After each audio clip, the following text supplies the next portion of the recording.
Good morning sir. Good morning. બોલો. Sir, આપણે CBSE board આપણે એડમિશન લેવાના હતા છોકરીના. ઓકે. હમણાં તો ગુજરાત બોર્ડમાં ભણે છે, Okay. તો આપણે કઈ રીતે આપણે સર કરવાનું? In which standard are you studying right now? Studying 7th. Okay, fine. Well sir, અમે ઇંગ્લિશ મીડિયમ પીપી સવાણીમાં છે ને જી sir. Total CBSE curriculum apply કરીએ છીએ, એટલે કે 1 એપ્રિલ થી સ્કૂલ સ્ટાર્ટ કરવાના. જી. પણ સપોઝ તમારી એક્ઝામ ત્યાં 18 એપ્રિલે પતે છે, તો જે તમારું 18 દિવસનું મિસ થશે તે આપણે મે મહિનામાં 15 દિવસ વેકેશનમાં સ્ટાર્ટ રાખવાના જ છે, સ્કૂલ ચાલુ જ રાખવાના છે, ત્યારે તમને સંપૂર્ણ રિવિઝન કરાવી દેવામાં આવશે. જી સર. એલસી સર આપણે કઈ રીતે પછી લેટ મળે આપણે જમા કરીએ તો ચાલે કે? વાંધો નહીં, તમારે ત્યાં રિઝલ્ટ આવે ને રિઝલ્ટ સાથે પછી તમે એલસી લઈને આવશો તો ચાલશે. મહિના 15 દિવસ સુધી કઈ વાંધો નથી? વાંધો નહીં, થોડા દિવસ જોઈ લેશું. Okay sir. ફોર્મ કાં મળે અને કઈ રીતે ભરવાનું ફોર્મ? ફોર્મ તમે રિસેપ્શન પર જતા રહો. Okay sir. ઓકે.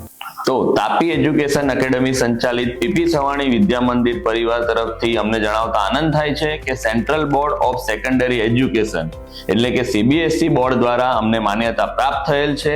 તો જીએસસીબી એટલે કે સ્ટેટ બોર્ડ, સીબીએસઈ અને આઈસીએસઈ ના દરેક વિદ્યાર્થીઓને અમે કેમ્પસમાં આવકારીએ છીએ.